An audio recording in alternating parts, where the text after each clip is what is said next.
Armado. Es un evento organizado por COPADE y el Ministerio de Cultura.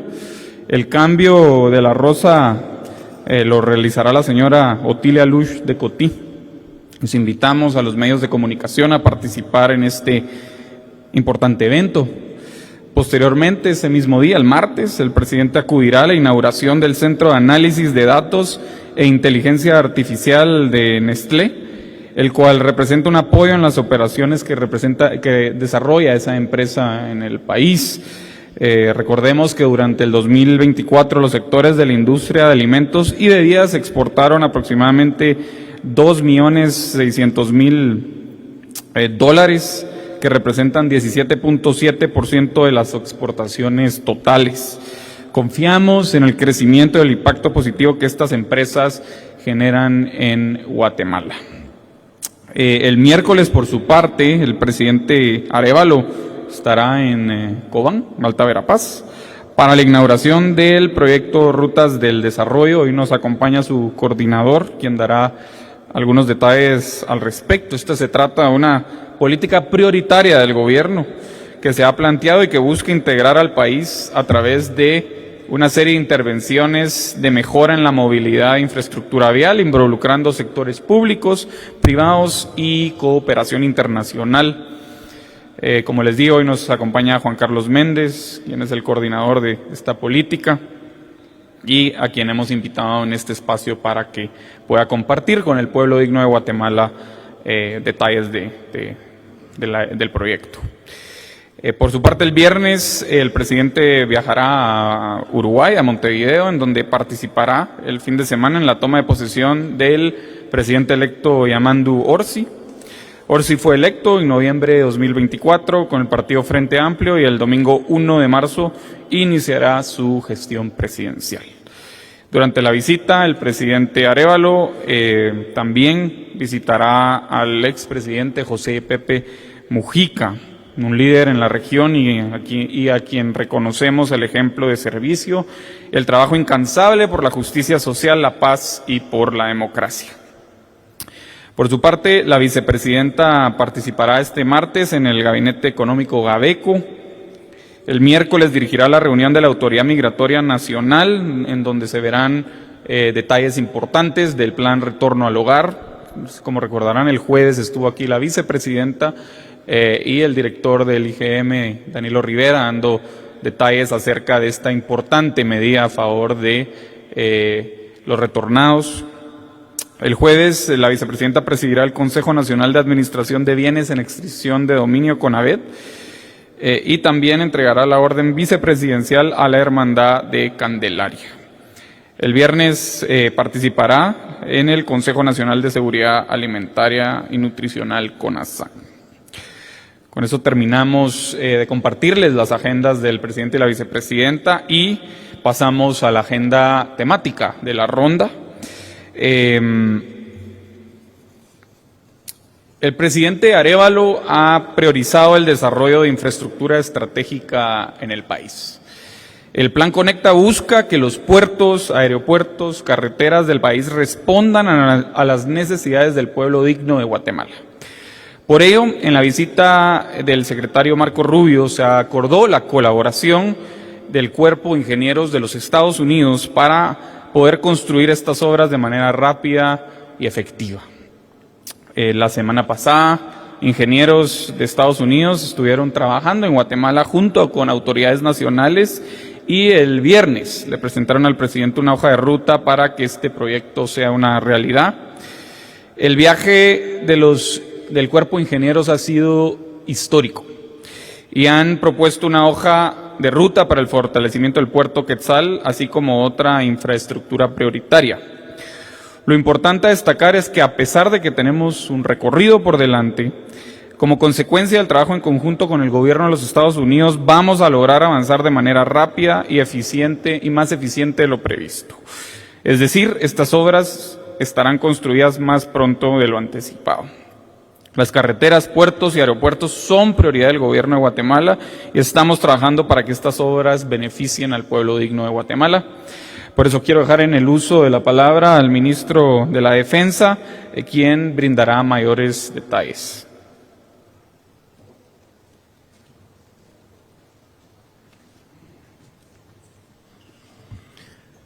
Buenos días a toda la población guatemalteca que nos sigue a esta hora de la mañana. Colegas, compañeros, funcionarios del Ejecutivo y compañeros de los medios de comunicación que asisten a esta actividad recurrentemente. Tengan todos buenos días.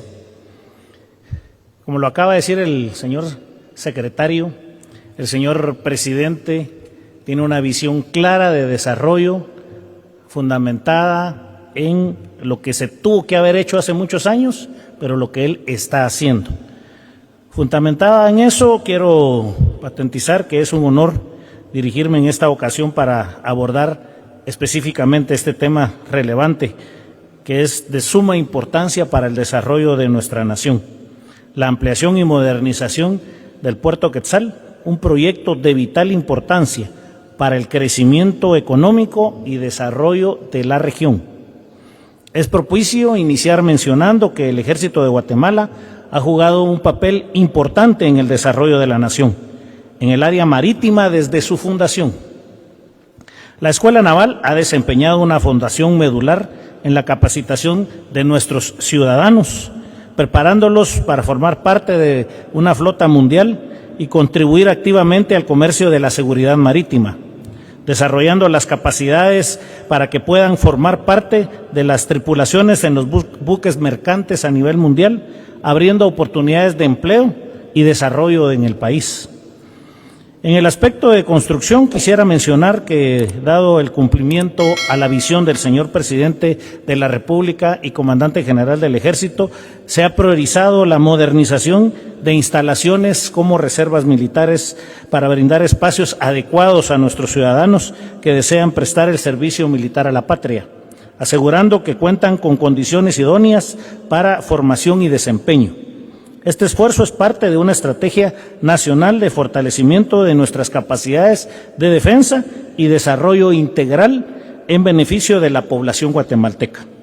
Además de la defensa, el trabajo lo replica en otras áreas el señor presidente, de forma transversal a otras dependencias del Estado, específicamente en el diseño constructivo para brindar un mejor servicio a la población en general. Hoy quisiera ampliar un poco la visita del Cuerpo de Ingenieros del Ejército de Estados Unidos a Guatemala como parte de un esfuerzo conjunto que reafirma la sólida relación de cooperación entre ambas naciones. Desde hace muchos años, Estados Unidos ha sido el principal aliado estratégico de Guatemala, apoyando a nuestra institución en diversas áreas claves, y no solo a la institución, sino al país en general.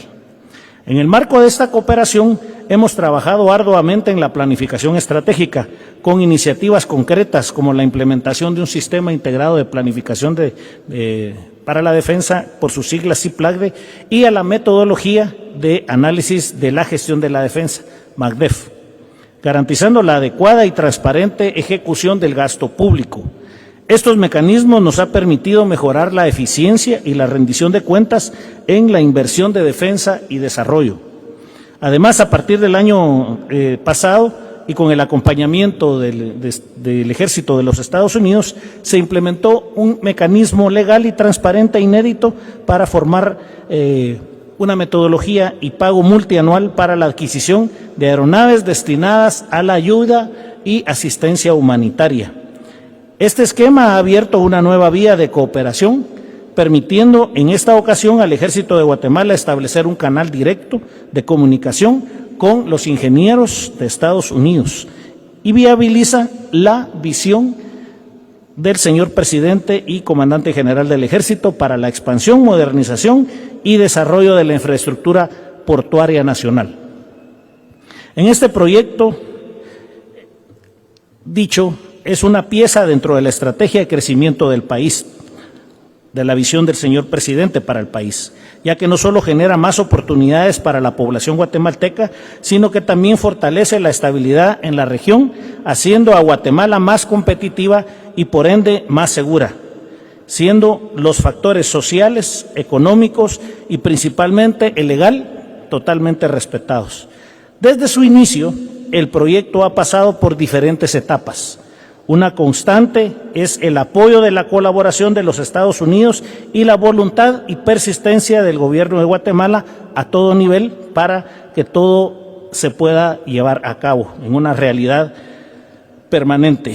Y todo empezó en abril del 2024 con la primera visita de la comandante del Comando Sur, la general Richardson, a Guatemala, en donde se hicieron reuniones bilaterales para definir prioridades de la colaboración. En junio 2024, la visita de la delegación de Guatemala a Washington, D.C., en donde encabecé la delegación para reunirme con funcionarios de alto nivel y poder definir la declaración conjunta en los diferentes puntos para definir lo ya platicado en las diferentes prioridades que ya se definían como país. En junio ese de 2024, el Ejecutivo también hace un viaje a Nueva York y sostiene reuniones de alto nivel para inversión financiera en diferentes puntos para Guatemala, tocando siempre el apoyo del Cuerpo de Ingenieros del Ejército de Estados Unidos. Esto se reitera en septiembre del 2024 con la misma temática y el mismo lugar. En octubre del 2024, la segunda visita de la comandante del Comando Sur de Estados Unidos, la general Richardson, en el marco de una donación importante, formaliza la petición y se comienza a hablar ya de manera más definida de la colaboración que el Comando Sur iba a proporcionar a Guatemala a través del Cuerpo de Ingenieros del Ejército de Estados Unidos.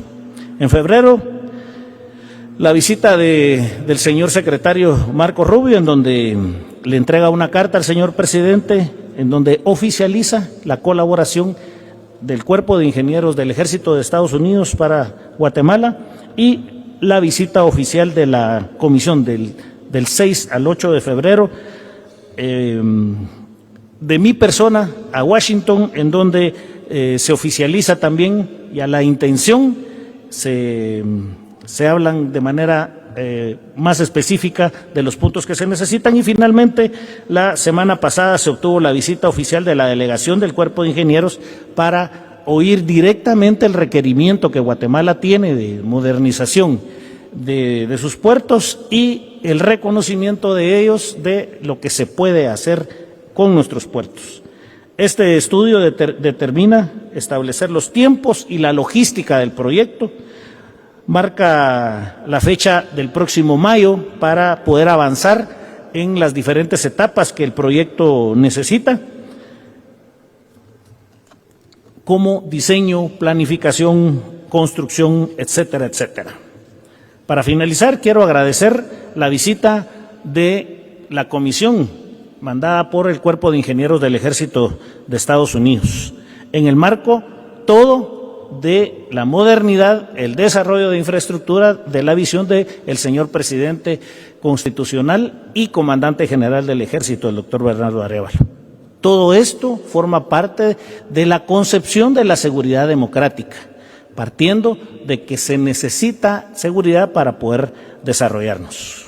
Como parte de la conferencia, quiero cederle la palabra al vicealmirante José Antonio Lemus, quien proporcionará detalles técnicos y específicos sobre lo realizado por la comisión y la proyección que se tiene del plan maestro o de la intención de modernización que el señor presidente tiene y ha ordenado para su ejecución. Gracias. Muchas gracias, buenos días a todos. Bueno, voy a ser más extenso en la introducción que en los detalles finales, pero para entender un poco la dinámica que se lleva en Puerto Quetzal y su ley, el presidente es el que instruye, es el que nos da las grandes líneas estratégicas a desarrollar, y hay el más alto nivel de decisión en la empresa portuaria, la Junta Directiva, la cual me honro en presidir por designación del señor presidente, y es, como dije, el presidente da las líneas generales, la Junta Directiva es el que toma el órgano que toma las decisiones para que la parte gerencial haga las coordinaciones necesarias, y son los trabajadores de la empresa portuaria los que llevan esto a acciones. Para que estos trabajadores puedan hacer mejor su trabajo, nosotros estamos obligados a darles herramientas. Dentro de esas herramientas hay una infinidad de actividades que desarrollamos en forma conjunta con la iniciativa privada. Puerto Quetzal tiene una ley que le faculta atender el compromiso de poder facilitar el atraque de buques y atender la carga a través de una figura que se llama la gestión indirecta, donde se da participación a privados. Un alto porcentaje de la actividad que se realiza en Puerto Quetzal lo atienden privados, así que cuando alguien del sector privado critica cómo trabaja Puerto Quetzal, pues está autocriticándose, porque es el sector privado también el que presta servicios ahí con nosotros. No es una figura eminentemente estatal, sino que tiene esa bondad de participación, y es lo que ha permitido ir superando retos que hemos tenido, que son principalmente un incremento grande de la carga por el propio desarrollo del país, así como un incremento en el tamaño de los buques que llegan, y a eso quiero llegar. La solución a un grave problema que tenemos en la actualidad de tener que atender más buques, porque siempre hablan de los buques que están fondeados afuera, no es fácil, porque, como dije antes, el desarrollo del país ha hecho que haya más importación, más exportación. Estos vienen en buques más grandes, pero el muelle no ha crecido ni un centímetro. Yéndonos un poco a la historia, Puerto Quetzal se hizo en los 80s, en la época del presidente Lucas, y fue diseñado para atender 0.7 millones de toneladas, que era el total de carga que se manejaba en la costa sur, o sea, en esa época Puerto San José, Champerico, e incluía el total de carga que se manejaba en Acajutla. Y el diseño del puerto, los 4 muelles que actualmente operamos, 800 metros de largo, pretendía atender hasta 1.2 millones de toneladas. De aquellos años de los 80 a la fecha, se incrementaron en facilidades de atraque 2 carboneras. Estas fueron en la época del presidente, una en la época del presidente Arzú, que fue una carbonera y una terminal para atender gas. De ahí en la época del presidente Berché, una terminal para atender turistas, pasajeros. En la época del presidente Pérez, otra terminal de contenedores, de carbón, y la terminal de contenedores, que es la única que tiene un muelle formal, vamos a decir, similar al nuestro, el de los 800 metros, el que nosotros administramos actualmente. Hubo un rompimiento con la continuidad del plan maestro original de los 80, que había hecho la empresa Dragache de Francia, que indicaba que al llegar al 60% del 1.2 millones de toneladas debió de haberse construido otra dársena para unos 5 atracaderos más, 5 posiciones para buques más. Esto no se hizo, y de esa fecha para acá no se ha construido esa facilidad que estaba prevista. Entonces, estamos hablando de que hace como 30 años teníamos que haber hecho lo que vamos a hacer ahora. Siempre entre los planes maestros que han venido evolucionando a lo largo de estos 40 años de Empresa Portuaria Quetzal, se ha considerado este crecimiento, pero no se ha puesto ninguna piedra, no se ha tomado una acción efectiva sobre ello. Y con instrucciones del presidente que recibí el año pasado, era hacer realidad todos los sueños que están en papel. Hablamos con el señor presidente que esto no era una cosa elemental, no es una cosa fácil, no es una cosa que se hace de la noche a la mañana. Entonces, el consciente de eso dio las instrucciones de que ejecutáramos. A raíz de eso, se tomaron 2 vías. Una era invitar al sector privado a construir esas facilidades, porque ellos son parte de la situación problemática. Ellos son afectados principalmente porque se encarecen sus productos, lo que traen o lo que quieren exportar. Se invitó, pero no hubo respuesta rápida, y previendo eso desde un inicio también, como dijo el señor ministro de la Defensa, ya habíamos abordado la línea de irnos por esta colaboración con el Cuerpo de Ingenieros. ¿Por qué el Cuerpo de Ingenieros de Estados Unidos? Pues no parece así, pero su expertise principal son obras de mar y obras acuáticas. En Estados Unidos es el de mayor nivel en manejo de este tipo de obras. Ellos tienen una gran experiencia en ello y conscientes de eso fue que se pidió la colaboración.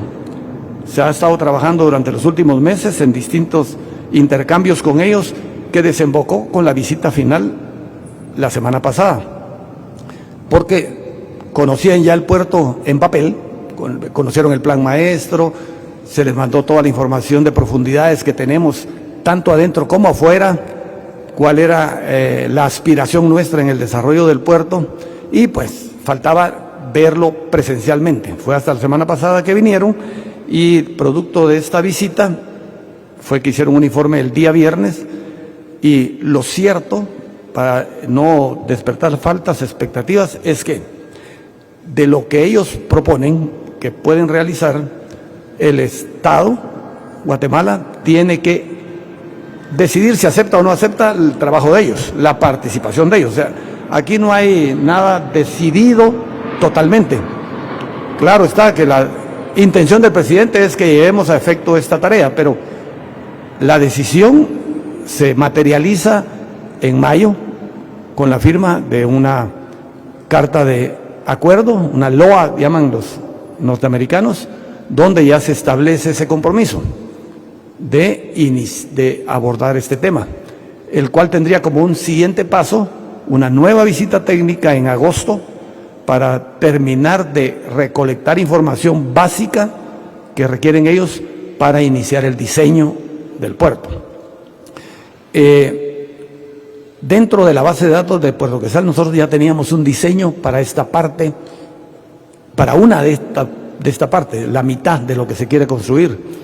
El cuerpo de ingenieros necesita hacer su propio diseño. Recibieron con agrado toda la información que les dimos del diseño que existe en nuestra base de datos. Hablaron con el ingeniero que dirigió este estudio, este diseño, abordaron detalles porque este diseño se hizo tomando como uno de los parámetros de referencia los manuales técnicos del Cuerpo de Ingenieros de los Estados Unidos, porque eso es a nivel mundial que se toma en cuenta el expertise de ellos. Entonces, derivado de esta información recibida, ellos necesitan hacer su propio diseño para darle su aval, porque no pueden avalar algo que no hayan diseñado ellos. Entonces, la fase siguiente de aceptarlo el país sería efectuar el diseño para su posterior designación, a qué empresa se le daría la construcción. Ellos manejan una serie de empresas que las tienen ellos en su ranking, que tengan esa capacidad de desarrollar esta obra. Es como una especie del REGAE nuestro. Ellos tienen su propia base de datos, su calificación de cada empresa, y de ese grupo de empresas podría ser designada alguien para construir posteriormente el puerto. Como decía, esto no es de la noche a la mañana, tiene que partir con esa aceptación del gobierno a partir de mayo. Y quiero aclarar una parte que se estuvo hablando ahí, no sé de dónde salió, como que se estaba cediendo el puerto o la administración o algo por el estilo. Nada de cierto, simplemente es una coordinación con el gobierno de los Estados Unidos para que el Cuerpo de Ingenieros del Ejército de los Estados Unidos tome el proceso de diseño, adjudicación y construcción de los muelles que están en la parte norte del muelle actual. Son 4 muelles, en total serían 800 metros, 400 de cada lado en una nueva dársena que se piensa implementar al norte de la posición actual. Y solo es eso. La administración sigue siendo del Estado, el producto sigue siendo del Estado, el pago sigue siendo nuestro. O sea, no estamos pidiendo regalado nada, sino que asumiendo el compromiso de desarrollar el puerto con los recursos que tenemos. Es por eso que en esta informe el día viernes, que recibió personalmente el señor presidente, también lo acompañó el ministro de Finanzas, porque este es un compromiso de Estado, no es simplemente una iniciativa de Puerto Quetzal por su lado. Entonces, ese compromiso de Estado se va a enfrentar con los recursos del Estado para poder tener esta facilidad futura. Y como decía, se escogió al Cuerpo de Ingenieros por esa calidad que tiene para obras de mar en general. Otro elemento del por qué haber escogido irnos por esta vía del cuerpo de ingenieros, pues asegura uno de los elementos claves de las líneas de gobierno, la transparencia. Aquí no hay gato encerrado, no hay nada que se pueda ocultar, simplemente es un trato directo de gobierno a gobierno, de instituciones estatales y todo un proceso transparente para lograr materializar esta obra que es de gran importancia. Y como les decía de un principio, esto debió haberse hecho hace 30 años. Entonces, para mantener bajo el nivel de expectativas, esto que vamos a construir es lograr tomar el paso de lo que debió haberse hecho antes, que solo estaba en papel y nunca se había dado ese paso inicial para su realización, para su materialización. Paralelamente a esto, de la construcción de estos 4 muelles, también se tiene el estudio para el futuro desarrollo de la otra dársena que les mencionaba inicialmente, que tenía conceptualizada la empresa Dragache francesa, para aprovechar el lado oeste del puerto. Y hay un tercer proyecto que se mencionó, lo hemos bautizado nosotros internamente en Junta Directiva como Puerto Quetzal del 2050 en adelante, que es hacer un puerto afuera. Esto es una mega obra, es algo más soñado, pero estamos conscientes que lo primario nuestro es atender la demanda vigente y estamos por la materialización de la parte interna. La parte externa también la tenemos que empezar a estudiar porque no tenemos la más leve idea de cuánto podría costar algo afuera. Hay un par de diseños conceptuales, simplemente de dibujo, pero sin ningún concepto técnico de lo que ahí sucede. ¿Por qué afuera? Porque la capacidad interna del puerto está restringida por su entrada, por la boca. Ahí tenemos una profundidad de diseño de 16,5 metros, varía de 16 a 17, lo que no permite que adentro podamos tener mayor profundidad que esa, en caso extremo. Y ahorita el diseño del puerto es para 10,5 metros en los 800 muelles, 800 metros que tenemos del muelle original. Tenemos una profundidad de 14 metros, 13 metros en las otras posiciones de atraque.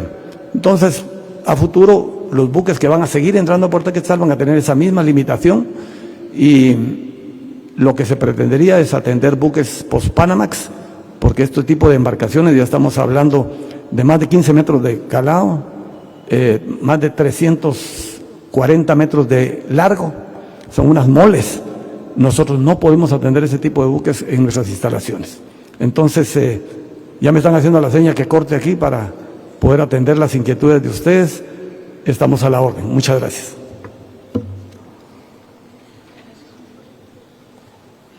Muchas gracias al vicealmirante Lemus, presidente de la Junta Directiva de la empresa portuaria Quetzal.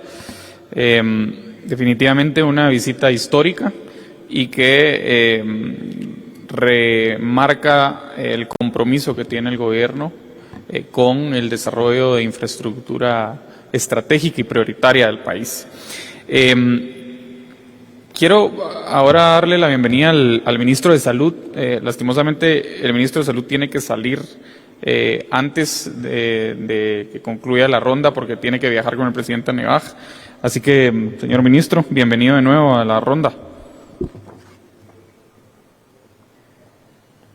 Gracias, ¿cómo están? Un poquito de frío.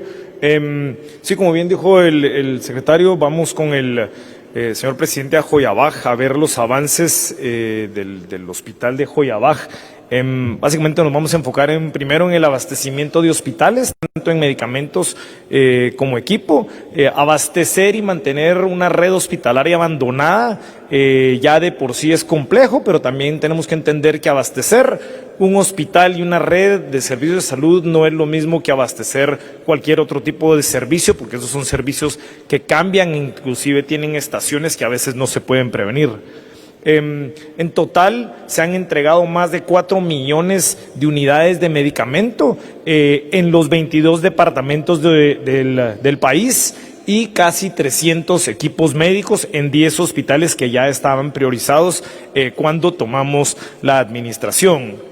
En general, podemos hablar de que se dividen los equipos no precisamente así en blanco y negro, pero mucho de lo que se hace en los hospitales depende de un buen diagnóstico, pero también de un buen tratamiento.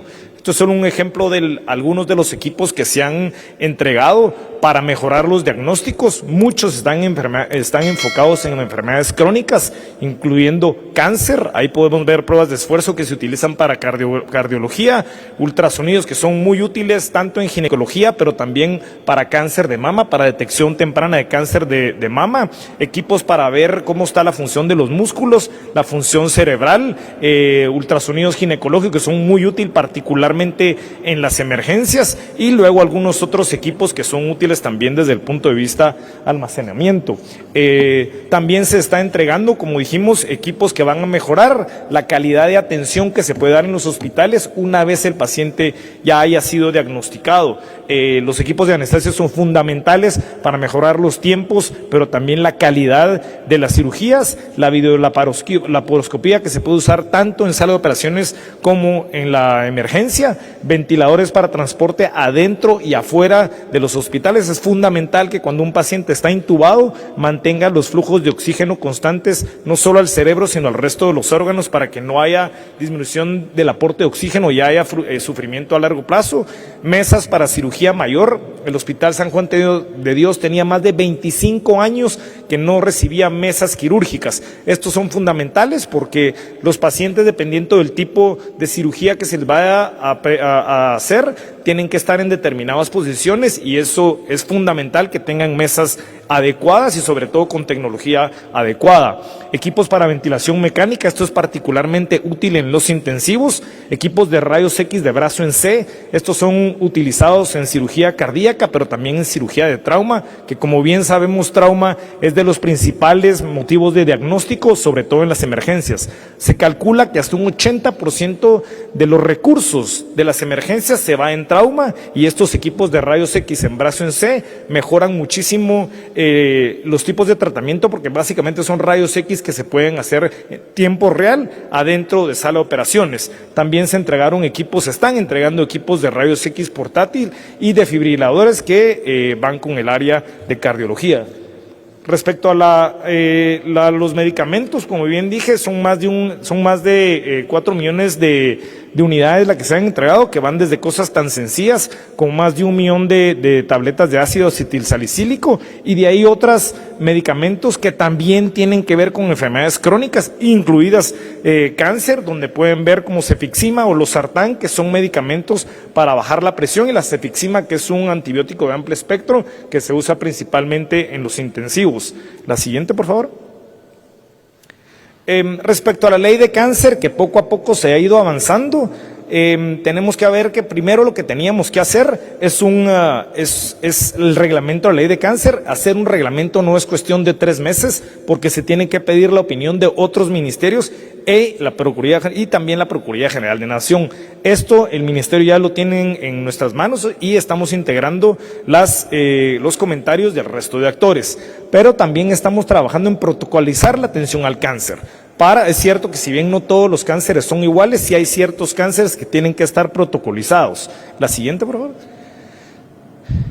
Se está avanzando en un hospital. Si ustedes leen la ley detenidamente, es obvio, y se especifica que el hospital tiene que tener un énfasis fuerte en radioterapia. En todo el país no existe un solo centro público para dar radioterapia, y es fundamental para que los tiempos de iniciar el tratamiento de los pacientes se acorten. Por eso estamos trabajando en el hospital, que obviamente va a incluir un acelerador lineal. Se espera que para finales de este año ya se tenga el estudio de factibilidad y que se inicie con la construcción del mismo. El hospital también va a incluir un instituto donde se va a empezar a hacer investigación en diagnóstico, tratamiento y prevención de cáncer. De los 400 y pico de millones que tenemos asignados para este año, se va a hacer énfasis en promoción, prevención, diagnóstico y tratamiento. Sin embargo, la prioridad es fortalecer las unidades que ya están instaladas para tratar a pacientes con cáncer, tanto en el San Juan de Dios, en el Roosevelt, como el General de Occidente, y empezar a buscar hospitales donde se pueden abrir unidades, ya sea de diagnóstico temprano o para empezar a tratar de poner unidades de hemato-oncología. La siguiente, por favor. Es un ejemplo que ya está en camino, es el San Juan de Dios. Si ustedes visitan el San Juan de Dios, ya hay una unidad de diagnóstico de leucemias, una citometría de flujo, que es de los pioneros que hay en el país, que solo ni siquiera en los hospitales privados se encuentra este tipo de estudio diagnóstico que permite reducir los tiempos de diagnóstico. Quiere decir que pueden empezar el tratamiento más temprano. Y ultrasonidos, que si bien se hace énfasis que estos son para uso de ginecología y obstetricia, los médicos, los gineco-oncólogos ya están entrenados para hacer ultrasonido de mama para detectar cáncer de mama tempranamente. La siguiente. Se está trabajando ya en colaboración con la Embajada de China a Taiwán para empezar con la factibilidad de dónde estaría el hospital de cáncer enfocado en radioterapia. Hay otros donantes y otros colaboradores internacionales que también van a trabajar en el proyecto. La siguiente.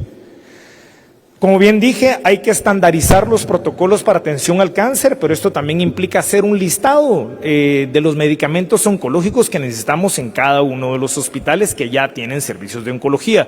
Y como bien mencioné anteriormente, ya se está trabajando en los reglamentos de la ley de cáncer. Esto no quiere decir que no estemos avanzando en otras cosas de la ley de cáncer, como hacer campañas de prevención. El año pasado se tuvo la primera campaña nacional de prevención de cáncer de mama. Ahora cada mes se estaba enfocando en un cáncer en especial. En este mes pasado nos estábamos enfocando en el cáncer infantil, que como bien sabemos, si bien no se puede prevenir, por medio de la Nacional de Oncología Pediátrica se está dando tratamiento y seguimiento a los niños con cáncer. La siguiente, por favor. El cáncer va a ir en aumento. La Ley Integral de Atención al Cáncer es para cubrir las necesidades de diagnóstico temprano y tratamiento. Va a seguir aumentando porque también tenemos que tomar otras medidas que disminuyan el cáncer. ¿Cuáles son estas? Que tienen que ver desde el punto legislativo: aumentar el impuesto a los productos de tabaco y sus derivados, aumentar el impuesto a las comidas ultraprocesadas. Esas son medidas que poco a poco van a ir reduciendo la incidencia de cáncer en el país. La siguiente. Respecto a la infraestructura de salud, que como bien mencionó el secretario, es una de las prioridades del gobierno. De aquí a abril esperamos inaugurar 5 puestos de salud en las comunidades que ustedes pueden ver en pantalla y que van a beneficiar a más de 25,000, casi, cuesta sumar desde acá, pero bueno, más aproximadamente 30,000 habitantes en el país. Eso es de aquí a abril. Aparte están la inauguración de los hospitales, como dije anteriormente. Hoy vamos a visitar a Joyabaj. Esas son fotos de solo cómo están actualmente los puestos de salud que esperamos inaugurar a más tardar en abril. Y creo que esta es la última. Muchas gracias. Muy buenos días, señor ministro. Con su permiso, señor secretario, vamos a darle prioridad al señor ministro de Salud, que tiene que retirarse. La primera pregunta la va a efectuar Eduardo Perea, de Radio Sonora. Señor ministro. Señor ministro, muy buenos días. Demás funcionarios también. Quisiera consultarle, ministro, de cara a la próxima época de verano y Semana Santa, ¿está preparada la red hospitalaria para la atención de las personas? Y si tienen resultados del incremento de accidentes de tránsito y personas atendidas en lo que va del 2025, tomando en cuenta que hay un repunte de hechos viales y, por supuesto, de motocicletas que involucran a sus pasajeros y a las personas que les conducen. Gracias. Sí, bueno, gracias, buenos días. Respecto a la Semana Santa, sí, en efecto, la red de servicios de salud se tiene que poner en alerta, porque sabemos que es una época que por las salidas aumenta los hechos de tránsito, también en las playas y puertos, desafortunadamente también hay accidentes, pero en conjunto con red se pone en alerta el sistema de salud. La primera y la segunda, respecto a los accidentes de tránsito, eso es algo que se tiene que abordar de manera estatal. Nosotros, desafortunadamente, el Ministerio de Salud paga solo la punta del iceberg, que es ya cuando llega el politraumatizado, pero aquí es muy importante el poder municipal. Hay muy buenas leyes municipales que se tienen que cumplir, y aquí son las municipalidades las que tienen que poner cartas en el asunto, tomar cartas en el asunto, y no se trata solo de poner un cepo, se trata de ver cuando el motorista va sobre la acera, que el motorista va sin taxi, y los límites de velocidad. Obviamente ahí están las alcoholemias, etcétera, etcétera, pero esto se tiene que abordar desde un punto de vista del Estado, y como Ministerio de Salud solo podemos seguir monitorizando cómo suben y bajan, y ya se sabe que dependiendo de las épocas del año, diciembre es una época que observamos más politraumatizados por accidentes de tránsito, la Semana Santa igual, pero aquí es algo que tenemos que abordar como Estado y no solo Ministerio de Salud. Gracias. A usted, señor ministro. Continuamos con Heidi Pineda de Liberal GT. Gracias, buenos días, ministro. Con relación a la buena relación que tiene Guatemala con Estados Unidos y el reciente anuncio de la salida de Estados Unidos de la OMS, la consulta es si Guatemala ha analizado en algún punto también salir de OMS, y con relación al contrato con UNOPS, se consideran $36 millones para contrataciones de asesores. Si usted nos pudiera contar un poquito qué perfil de asesores y cuáles pueden ser sus funciones. Muchas gracias. Gracias. Respecto a la primera, no se ha considerado en ningún momento salir de la Organización Mundial de la Salud. Estados Unidos solo es uno más de la Organización Mundial de la Salud y hay muchos donantes y tiene muchas ramas de la Organización Mundial de la Salud. Aparte está la Organización Panamericana de la Salud que mira la parte panamericana, valga la redundancia, de la salud. No se ha considerado ni es algo que se haya discutido en su momento. Creo que Argentina lo hizo, pero creo que eso es decisión de cada país. Respecto al convenio de UNOPS, eso está claramente establecido en el convenio. Esto se llama overhead en inglés y es aproximadamente un 7.6% del desembolso total lo que se va para ese overhead. ¿Qué es lo que hace este equipo? Este equipo se garantiza de que UNOPS hace la licitación, pero también compra el medicamento y lo lleva a la bodega. Eso no se había visto antes y es una de las ventajas que tiene el convenio con UNOPS, que el medicamento y el equipo, por cierto, lo llevan directamente a donde va a ser utilizado con total transparencia. Eso está en el convenio, que el convenio es público y es como se estableció desde un principio. Gracias. A usted, señor ministro, para concluir las preguntas para su persona, es Erika Manuel de Radio Punto. Buenos días, ministro. Buenos días, autoridades. Yo solo tengo una consulta breve para su persona, ministro. No sé si han contemplado algún plan para la creación de veterinarias públicas a nivel nacional. Si su respuesta es sí, quisiera que nos abordara con profundidad cuáles han sido los avances y si no, del por qué no se ha priorizado este plan para apoyar a los animales a nivel nacional. Gracias. Gracias, le agradezco la pregunta. La respuesta es no hay un plan nacional para crear veterinarias a nivel nacionales. Sí se ha abordado la salud animal. El año pasado se hizo una campaña de vacunación para gatos y perros, que estuvimos en varios puntos de la ciudad y del país, porque sí, en efecto, sobre todo la rabia y el tétanos pueden ser unos problemas que se pueden transmitir por mordeduras de animales, pero lo vamos a tomar en cuenta. Gracias. Agradecemos la presencia del señor ministro de Salud Pública, Joaquín Barnoya, y regresamos de nuevo la palabra al secretario de Comunicación. Muchas gracias al ministro de Salud. Como anticipábamos, en estos momentos estarán viajando con el presidente a Nevaj para verificar y supervisar el avance del hospital de Joyabaj. Pero tuvieron la oportunidad de preguntarle. Creo que el siguiente punto va íntimamente ligado al primero y a este último alrededor de los servicios de salud, y es que más allá de carreteras primarias y estratégicas, tenemos que atender las necesidades de las comunidades más vulnerables e históricamente abandonadas en el país. Guatemala no puede solo pensarse de una forma lineal, necesita crecer y llegar a múltiples rincones de nuestro amplio territorio, porque solo así construiremos el anhelado sueño del desarrollo. El programa de Rutas del Desarrollo es una apuesta innovadora, sistemática e integral para generar este camino, para generar el desarrollo necesario en las comunidades del país, integrar servicios esenciales como el de salud, educación y otros. Un camino en donde el pueblo digno de Guatemala pueda recibir la llegada de servicios básicos, generar polos de crecimiento y fundamentalmente conectar a quienes han quedado relegados.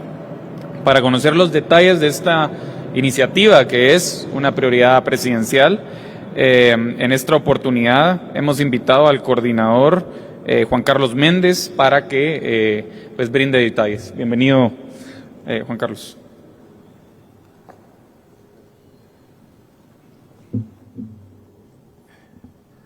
Gracias, señor secretario, señores ministros, ministro, viceministro, vicealmirante, señoras y señores de la prensa, buenos días. Me voy a valer de una presentación para no divagar en la presentación de rutas del desarrollo. Por favor. ¿Por qué se crea rutas del desarrollo? Ya el señor secretario adelantó un poco, pero veamos la siguiente diapositiva. Es un compromiso de la política general del gobierno del presidente Arévalo, en el cual se establece que hay que reducir la pobreza extrema, la conformación de una economía humana centrada en la persona, próspera, equitativa y ambientalmente sostenible. Que haya un enfoque territorial que beneficia a la economía local, que la inversión en infraestructura se dé para el buen vivir, es decir, que la pertinencia cultural de nuestros pueblos se exprese en el tipo de desarrollo que quieren, que no se les lleve el modelo de desarrollo desde el escritorio y desde las ciudades a las áreas rurales. Entonces, para cumplir con ese compromiso, es necesario mejorar la movilidad y el acceso a servicios básicos en las áreas rurales. La siguiente. ¿Qué es el programa Rutas del Desarrollo? Lo hemos conceptualizado como una serie de intervenciones transformadoras en 3 regiones priorizadas. Vamos a hablar de cómo priorizamos para que ustedes tengan una idea de qué se trata. Estas intervenciones son proyectos en la red vial complementadas por servicios básicos a través de al menos 6 instituciones clave y una de apoyo que vamos a mencionar más adelante. La siguiente. ¿Cuál es el objetivo? El objetivo es mejorar la movilidad. En ese sentido, las carreteras y los caminos son el medio, pero el fin último es mejorar la movilidad y acceso a servicios y mercados de las poblaciones históricamente más olvidadas. Vamos a ver cómo hicimos la priorización de a qué sitios llegar primero. Formas de implementación. Esto se hace desde la Secretaría Privada de la Presidencia porque es un esfuerzo de coordinación y de articulación entre ministerios y otras instancias que tienen que colaborar con este esfuerzo. De manera que es alinear prioridades, coordinar a las instituciones y que quede claro que son las unidades de cada ministerio que participa las que ejecutan. El programa es en ese sentido un articulador del esfuerzo. El siguiente, por favor. ¿Cuál es el modelo? ¿O cuál es la visión que representa el modelo conceptual? La visión es crear franjas con sinergias socialmente valiosas y económicamente productivas. Este concepto fue desarrollado más o menos en 2008 en Guatemala por el profesor John Mellor de la Universidad de Chicago, quien vino a Guatemala a dictar algunas conferencias y se quedó trabajando con la Universidad Rafael Andívar en Guatemala y produjeron un documento muy interesante sobre este fenómeno. Cómo hacer que haya desarrollo rural, desarrollo local en las áreas rurales a partir de las intervenciones en rutas y caminos rurales.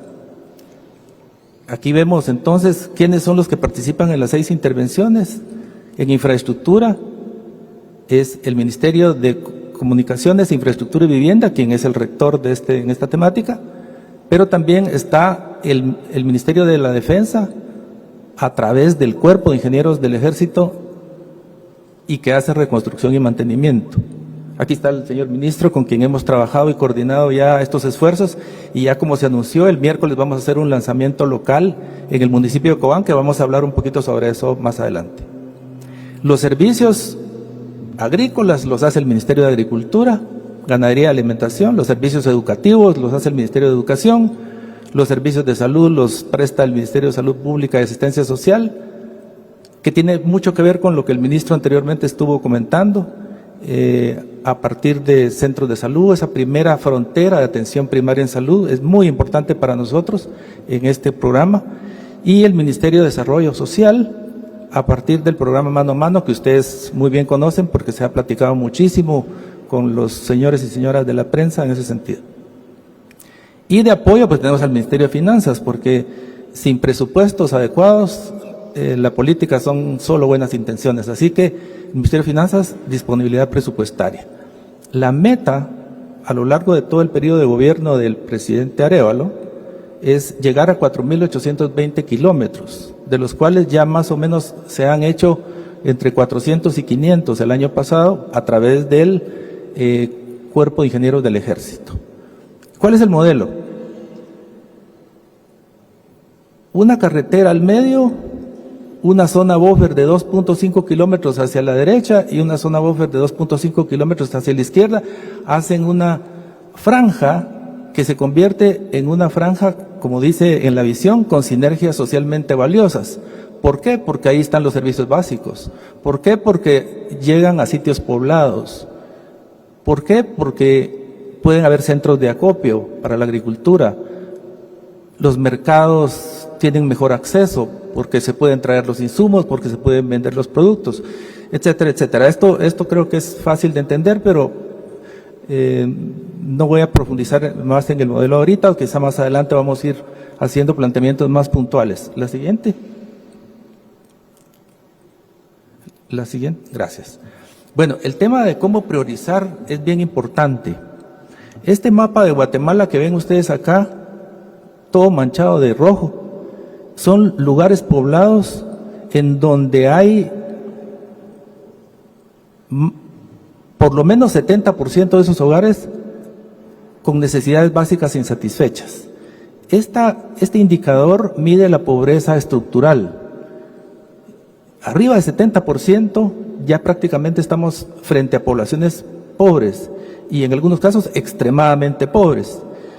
Cuando hicimos este análisis que parte del censo de 2018, que por cierto fue corroborado con los mapas de pobreza que recientemente Segeplan presentó, dijimos, es muy difícil priorizar porque prácticamente había que ir a todo el país, por lo menos en la parte sur, porque Petén todavía, digamos, que estaba bastante despoblado en términos de la comparación con el sur del país. Entonces lo que hicimos fue subir al 90% para ver mejor qué era lo que estaba pasando, por favor. Y miren lo que pasa. Se hacen más evidente focos en donde el 90% de los hogares viven en pobreza extrema. Y eso nos permitió priorizar las Verapaces. Miren esa mancha tan densa en el municipio de Cobán. Vamos a hacer un zoom ahí para que ustedes puedan entender un poco mejor de qué estamos hablando. El altiplano occidental, que es Huehuetenango, en esa diagonal, digamos, que llega hacia el sur de Quiché, norte y Totonicapán. Y luego el corredor seco. Chiquimula, Jalapa, parte de Jutiapa. ¿Sigamos? Ahora veamos de qué estamos hablando cuando hablamos de intervenir en la red vial. Este mapa de acá nos muestra 5.324 kilómetros de terracería que hacen parte de la red vial registrada. De 17.200 kilómetros que tiene la red vial actualmente, vean que solo 7.400 están pavimentados o asfaltados. Y 9.700, o sea, mucho más, están aún de terracería. Esos kilómetros de terracería, resulta que 5.324 son rutas nacionales y rutas departamentales, es decir, son rutas muy importantes y para nosotros fueron la clave para entender cuáles eran las rutas troncales que conectan con la Guatemala desconectada, que es llegar a los sitios rurales, esos que vimos. Porque resulta que cuando uno pone la pobreza sobre este mapa, coincide que los sitios de pobreza más acentuados están prácticamente en los lugares donde no hay carreteras y son parte importante para conectar a Guatemala en su conjunto. Entonces, de estas 5.000 es en donde encontramos las posibles arterias principales de las rutas troncales para lo que estamos haciendo o lo que vamos a hacer. Haciendo y seguimos haciendo, más bien porque el año pasado ya se hicieron algunos kilómetros en ese sentido. La siguiente. Aquí tratamos de hacer un ejercicio donde sobreponemos los sitios más pobres y aislados o desconectados de la red vial y logramos identificar a dónde están esas rutas troncales que son como las estratégicas para llegar a esos sitios. Eso nos permite entonces encontrar qué haríamos en el municipio de Cobán, que es lo que vamos a ver ahora, qué haríamos en el occidente del país y qué haríamos en Chiquimula, en la zona Chortí, inicialmente, aunque nos podemos ampliar al área Xinca más adelante. Mejorando, como ya dije, la movilidad en las arterias principales o rutas troncales que permite conectar con las rutas vecinales que vamos a ver ahora. Pasemos a la siguiente. Este es el municipio de Cobán, en Alta Verapaz. Ese cuadrito que vemos ahí, vamos a hacer un zoom y vamos a ver en la siguiente diapositiva.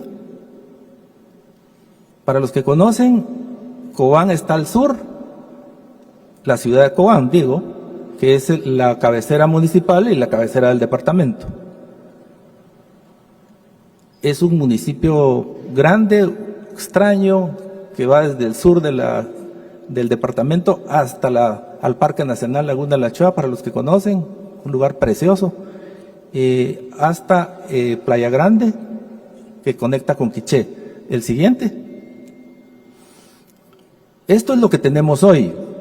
Hay una ruta asfaltada, que es la ruta que va hacia el norte en rojo, que va en dirección a Chisec y posteriormente se junta con la franja transversal del norte. Y luego hay una ruta en verde que pertenece a una de esas 5,000 kilómetros de los que hablamos, que son rutas troncales importantísimas para nosotros, porque son las que conectan con la Guatemala desconectada, como yo digo. Esta es la ruta departamental AB35, que tiene 69 kilómetros de largo desde el entronque que se llama Cubilhuitz hasta Playa Grande, 69 kilómetros. Hoy por hoy, cuando uno va por esa ruta, el promedio de velocidad es 15 kilómetros por hora, 15 kilómetros por hora.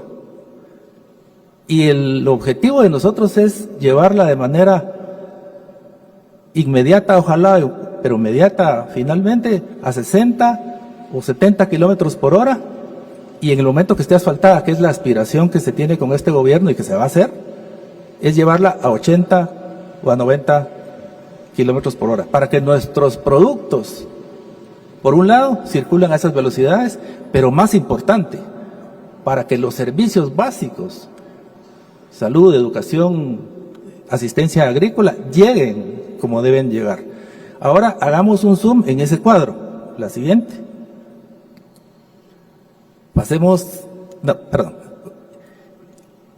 Si nosotros logramos mejorar la movilidad en esta ruta en verde, tenemos la capacidad de llegar a 122 sitios poblados o comunidades rurales, ya las vamos a ver, y la posibilidad de llegar a 40.300 casi habitantes. Vean este dato. El índice de necesidades básicas insatisfechas en esos sitios poblados es el 100%, 99.63%. No se puede creer, en el pleno siglo XXI estar así. Veamos ahora qué pasa. Bueno, un dato más. Hicimos un nuevo mapa.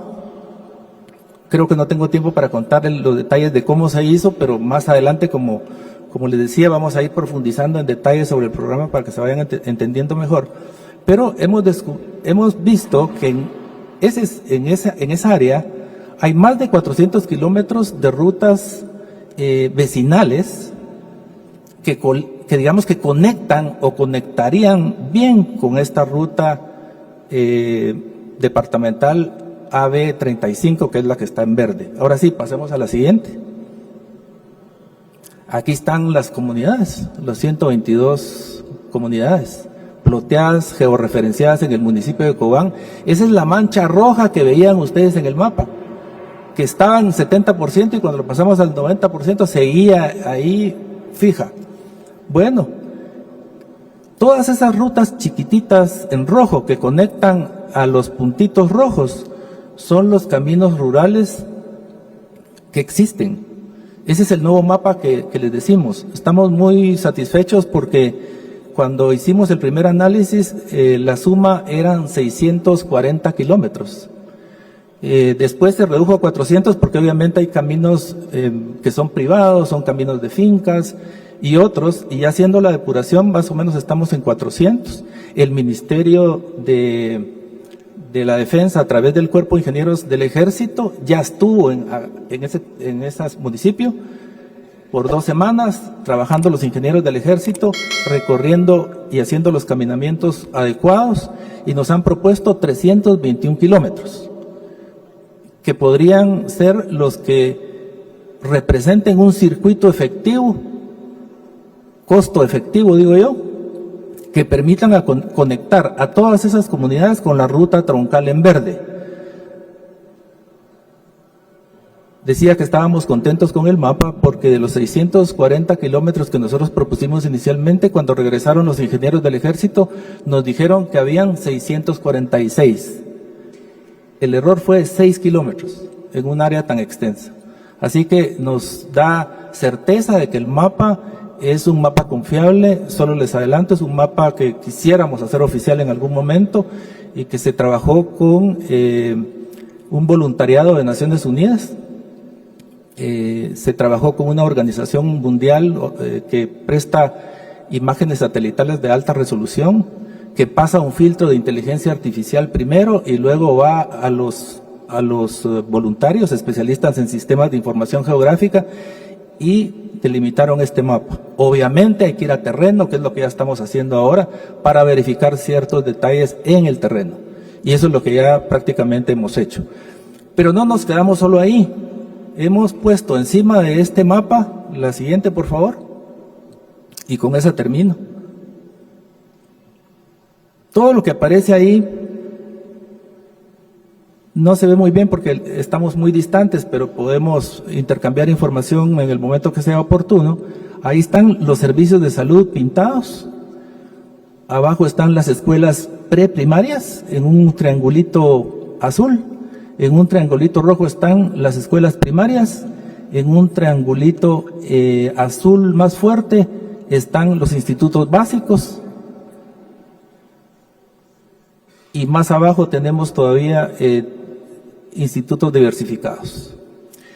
Con esto, y lo que les dije al inicio, es que estamos articulando y coordinando con los ministerios. El Ministerio de Salud ya nos proporcionó toda la información que tienen en ese municipio y estamos analizando entonces los tiempos, la movilidad para establecer si hay brechas en servicios básicos de educación, salud y asistencia técnica agrícola para llevar estos servicios a esta población que ha estado desconectada por muchos años. Para terminar, solo quería contarles que hemos denominado a esa ruta en verde la ruta del cardamomo. Saben ustedes que Guatemala es el mayor productor de cardamomo del mundo y tenemos la zona más importante de producción de cardamomo abandonada como la tenemos. Entonces aquí interviene ya el Ministerio de Agricultura. Estamos en una zona con un potencial agrícola impresionante. En la parte alta hay café, en la parte media, que es la más extensa, hay cardamomo y en la parte baja hay cacao. Y el Ministerio de Agricultura está alineando todos sus esfuerzos para que haya una asistencia técnica adecuada en este lugar. Con eso termino. Muchas gracias por su tiempo y como saben, el presidente va a estar el miércoles en Cobán haciendo el lanzamiento local. Gracias, muy amable. Preguntas más adelante. Gracias al coordinador. Como anticipó, pues estará el espacio de preguntas, pero ciertamente es un proyecto, una política con la que el gobierno está plenamente comprometido. Es una prioridad presidencial y los esperamos también en Cobán el miércoles para que puedan también conocer detalles adicionales de esta importante medida. Y con eso quiero darle la bienvenida al viceministro Werner Ovalle. La seguridad es una prioridad fundamental del gobierno. Se han hecho esfuerzos significativos desde el Ministerio de Gobernación. También en el marco de la visita del secretario Rubio se fortalecieron las ya sólidas relaciones de los diferentes cuerpos de seguridad para el combate al crimen organizado transnacional. El año 2024 fue un año histórico de romper récords y este año también seguimos en esa misma ruta. Hoy por eso queríamos invitar al viceministro Ovalle para que les cuente un poco más del trabajo que desde el Ministerio de Gobernación se está realizando en el combate al crimen organizado transnacional. Bienvenido, viceministro.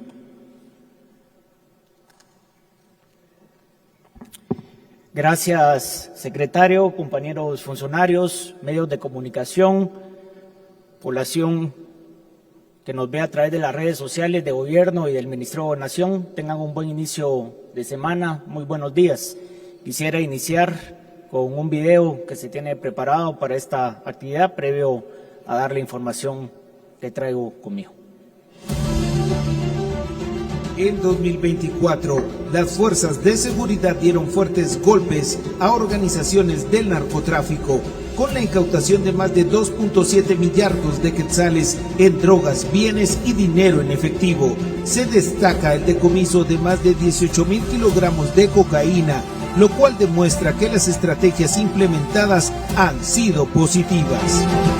Un operativo interinstitucional sobresaliente fue la incautación de 4.389 kilogramos de este ilícito, valorados en más de 450 millones de quetzales en aguas nacionales, jurisdicción de Izabal. Además, el año pasado se erradicaron más de 9 millones de arbustos de hoja de coca, plantas de marihuana y matas de amapola. Debe remarcarse la captura de 18 presuntos narcotraficantes con fines de extradición a los Estados Unidos de América. En este 2025, el compromiso del Ministerio de Gobernación y sus fuerzas de seguridad continúa y para ello se han realizado acciones determinantes, entre ellas el acercamiento con organismos y agencias internacionales dentro y fuera de nuestras fronteras. Destaca la reciente visita del secretario de Estados Unidos, Marco Rubio, quien sostuvo reuniones de trabajo con autoridades del Ministerio de Gobernación. En estos encuentros se dieron a conocer los resultados de golpes dados a estructuras internacionales en el tema antinarcóticos y sobre todo investigaciones e incautaciones contundentes de fentanilo que han sido reconocidas nacional e internacionalmente. El gobierno de la República, por medio del Ministerio de Gobernación, asume el compromiso de combatir delitos transnacionales que pongan en riesgo la seguridad de nuestro país, de nuestros ciudadanos y de los países amigos de la región. Mingó avanza.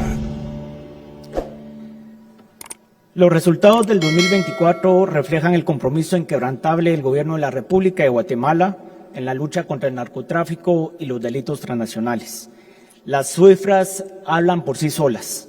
Más de 2.7 millardos de quetzales incautados de drogas, bienes y dinero en efectivo, así como la captura de 18 presuntos narcotraficantes con fines de extradición. Sin embargo, lo más importante no son los números, sino lo que representan. Un Estado decidido a combatir frontalmente el crimen organizado y proteger a nuestra población.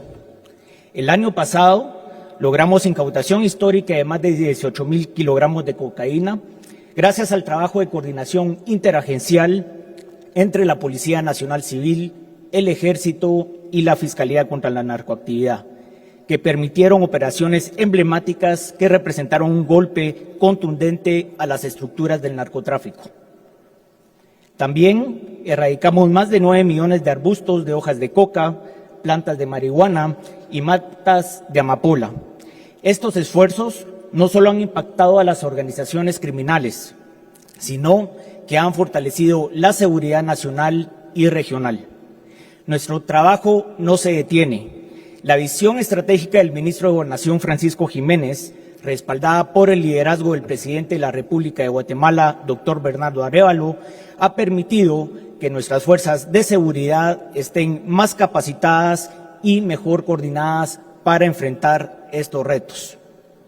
Un dato relevante es que en este 2025 la lucha contra el narcotráfico continuará con acciones firmes y con un enfoque regional e internacional que fortalezca la cooperación con países aliados.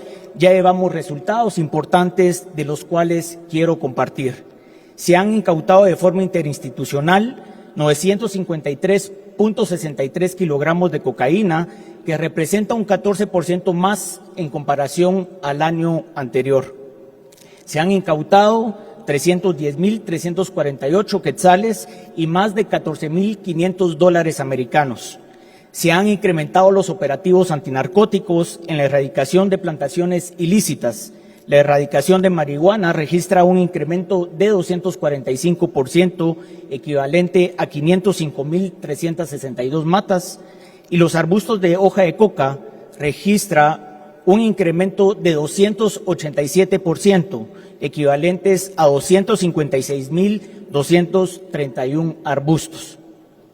También se registra la destrucción de 4.8 toneladas métricas de sustancias y precursores químicos que pudieron ser utilizadas para la elaboración de drogas sintéticas. Un aspecto crucial que abordamos con seriedad desde el inicio de nuestra administración es la lucha contra las drogas sintéticas y el fentanilo. Sabemos que esta droga es devastadora, ha causado estragos en diversas regiones del mundo y desde hace casi un año, en marzo de 2024, tomamos medidas concretas para prepararnos ante esta amenaza regional. Creamos un grupo interinstitucional que ha recibido capacitación técnica y de alto nivel y que hoy nos posiciona como un país referente a nivel regional. También contamos con binomios caninos K9 para la detección y neutralización de esta sustancia, misma que aún no afecta a nuestra población, pero que si no empezamos a atenderla con seriedad, después nos lamentaremos como sociedad. Estos esfuerzos nos han permitido hacer decomisos estratégicos que han sido reconocidos internacionalmente, como lo expresaron recientemente las agencias de seguridad de Estados Unidos de América. A nivel regional, no podemos ignorar la preocupación por el ingreso de precursores químicos provenientes de Asia y otros países. Estos componentes son utilizados para la fabricación de drogas sintéticas y de fentanilo que representan una amenaza latente.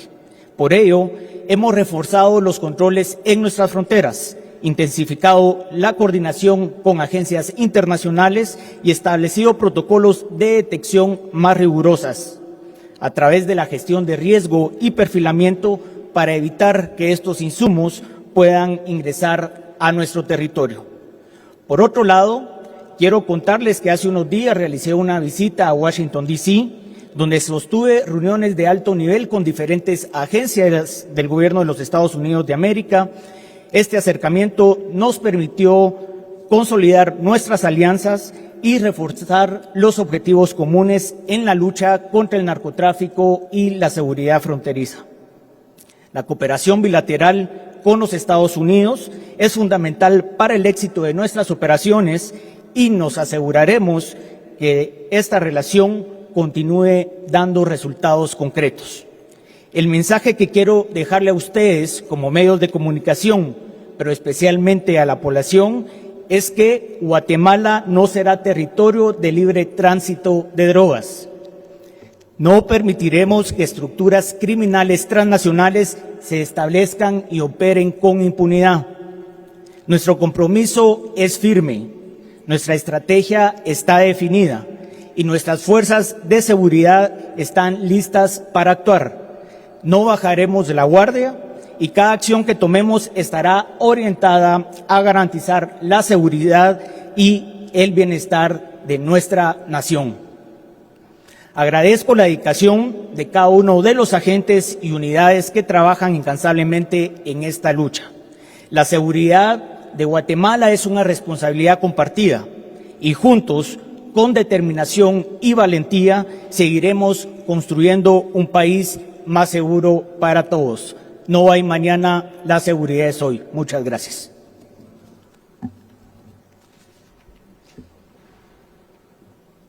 Muchas gracias, señor viceministro. Y Julito, pasamos a la ronda de preguntas. Gracias, señor secretario. Buenos días para usted y a los distinguidos funcionarios que lo acompañan. Comenzamos con Eduardo Perea de Radio Sonora. Nuevamente, funcionarios, muy buenos días. Ministro de la Defensa, quisiera consultarle acerca del segundo ejercicio nacional de supresión de incendios forestales. Esta temporada de incendios que pues ya sabemos que tiene muchos resultados en torno a las acciones que realiza el Ejército de Guatemala. Gracias. Gracias, buenos días. Excelente pregunta porque es muy vigente. Este ejercicio, quiero recordarles que el Ministerio de la Defensa Nacional con las demás instituciones lo teníamos programado hace algunos días, que fue el día fatídico del accidente en la Calzada La Paz. Por respeto a los familiares y a los deudos, se replanificó este ejercicio para llevarlo a cabo este 26, en donde vamos a hacer el segundo ejercicio nacional, y esto nos ha ayudado a incrementar nuestras capacidades, pero mejorar nuestra relación interinstitucional. El año pasado fue un año de muchos siniestros, fue un año récord de incendios, tanto naturales como provocados. Sacamos muchas lecciones aprendidas, este año estamos preparados. El señor presidente dio recursos para que estuviéramos nosotros, Ejército de Guatemala, preparado con combustible suficiente para atender los posibles incendios que hubieran. También ya estamos por recibir suficiente material de retardante para poder atenderlos. Entonces, estamos reprogramando una actividad que la hubiéramos querido hacer hace un par de semanas, que por conocimiento de todos la hicimos o la vamos a hacer pasado mañana. Pero ya estamos listos, no solo el Ministerio de la Defensa. Quiero honrar a todos los rescatistas, a todas las instituciones que se suman a esto. Todos tienen una pasión por ayudar al prójimo y todos están entusiasmados para mejorar cada uno el nivel de apresto que se necesita para esta temporada de incendios. Gracias, señor ministro. Continuamos con Ashley Monzón. La pregunta es para al señor viceministro al vicealmirante. Por favor, vicealmirante. Buenos días, autoridades, ¿qué tal? Mi consulta es, ¿cómo va la situación con GIL por Quetzal hasta el momento? Ya habíamos platicado justo que todavía hubo un problema con el tema de las grúas, ¿verdad? Toda esta logística. ¿Cómo avanza esta problemática? Y tomando en cuenta que pues se espera la ampliación del puerto, ¿podrían incluir a otras empresas? ¿Piensan poder, tomar alguna decisión en desistir de este contrato con esta empresa e incluir a otra? Gracias. Muchas gracias por su pregunta. En primer lugar, quiero recordar que nosotros sacamos una invitación pública para que todo aquel que quisiera prestar el servicio de grúas se acercara con nosotros y poder hacerlo. Tratamos de transmitir ahí con claridad cuál es el negocio en el cual se mete esta persona. De todos estos meses solo recibimos una propuesta concreta de una empresa, Topke, que recientemente, la semana pasada tuvimos una visita y precisamente hoy están en el puerto, porque una grúa no es algo económico, ¿ya? No es muy barato comprarla. Una china, por ejemplo, poniéndola aquí en Guatemala, está alrededor de los $7 millones. Y la recuperación de ese capital es muy lento. Entonces, por eso que se habla casi siempre que se da un contrato de este tipo de plazos de 10 años para poder recuperar ese capital, haciendo números elementales. Por la cantidad de carga que nosotros manejamos, no es tan intensa como para una recuperación muy rápida. Hago esta observación porque ellos nos ofrecen una grúa de marca china, Genma precisamente, y el tiempo mínimo para poder tenerla aquí en Guatemala son 13 meses, ¿ya? Porque tienen que hacerla. O sea, no es como ir ahorita a una agencia de vehículos y comprar cualquiera, tienen que mandar a hacerla. Entonces, la que nosotros pedimos para esa capacidad de atención de contenedores y carga a granel, que tiene que ser de uso múltiple, se lleva esa temporalidad que les mencioné. Sin embargo, en la última reunión que tuvimos la semana pasada, ellos aspiraban poder mover prácticamente la mitad de los contenedores que se mueven mensualmente.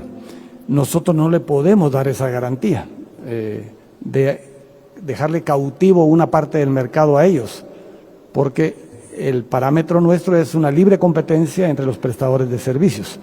De hecho, Gilport no tiene exclusividad en la prestación de servicios, no es un... si entran 2, 5 empresas, pues competirán en igualdad de condiciones para prestar el servicio.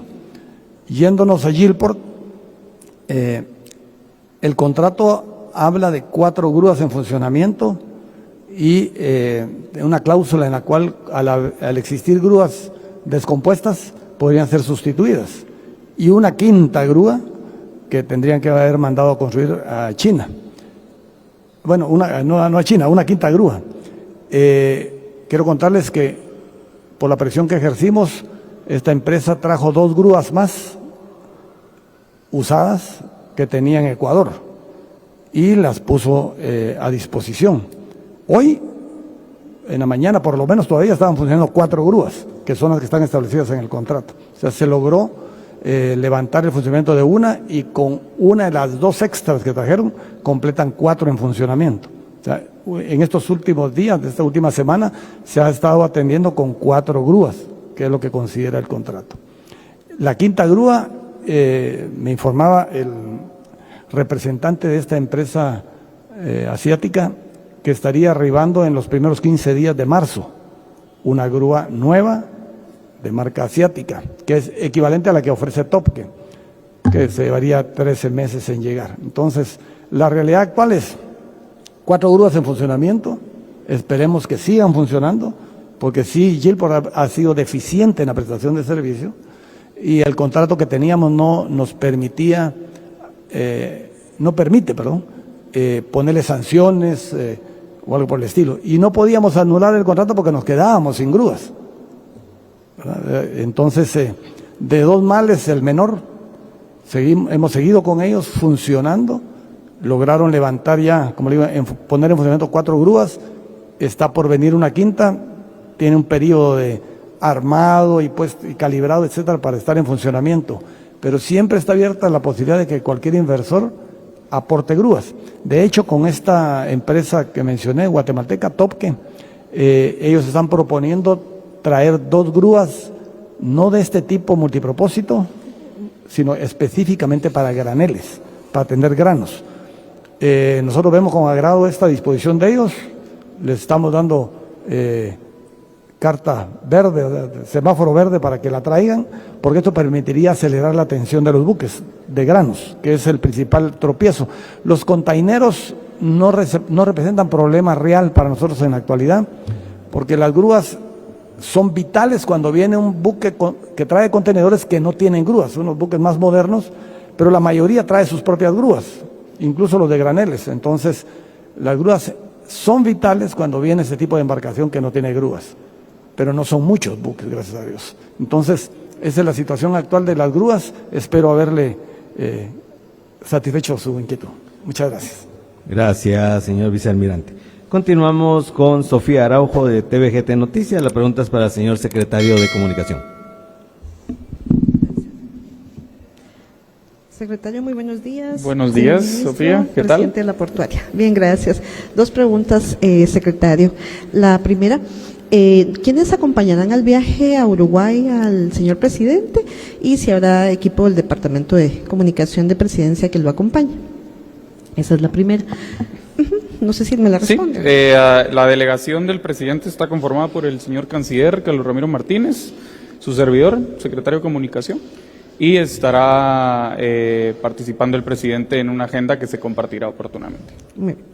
La segunda es en relación a un video que en redes sociales circula, sobre todo pues quien lo postea es el presidente de El Salvador, Nayib Bukele. Él postea este video de una reunión que él sostuvo con empresarios guatemaltecos muy reconocidos porque son dueños de una cadena de restaurantes bastante grande en Guatemala, donde ellos pues hacen algunas observaciones, ¿verdad?, sobre todo de lo difícil que ha sido para ellos invertir en Guatemala, continuar invirtiendo en Guatemala. Ellos mencionan específicamente 2 puntos: el tema de la seguridad en cuanto a extorsiones, que a criterio de los empresarios pues no ha disminuido, según ellos, ¿verdad? La segunda es el tema de la portuaria, también que el tema de los contenedores, ya en otras ocasiones el presidente nos ha explicado, nos ha dado el dato. Sin embargo, pues esto es de años y ellos consideran que ha sido difícil invertir en Guatemala y pues expandirse a otros países sería la opción. En cuanto a este video, ¿cuál sería su postura o la postura del gobierno? Vea, entiendo que están participando en un evento empresarial en El Salvador. Lo que sé decir, Sofía, es que en un año Guatemala ha avanzado después de décadas de captura institucional. Lo vimos con la reciente evaluación de Fitch Ratings, una calificadora de riesgo quien hoy elevó la calificación de Guatemala de BB estable a BB positiva. El ministro de Finanzas ha anticipado también la visita de otras calificadoras de riesgo este año y se esperan resultados positivos. Y lo que demuestra el informe de Fitch Ratings es que hay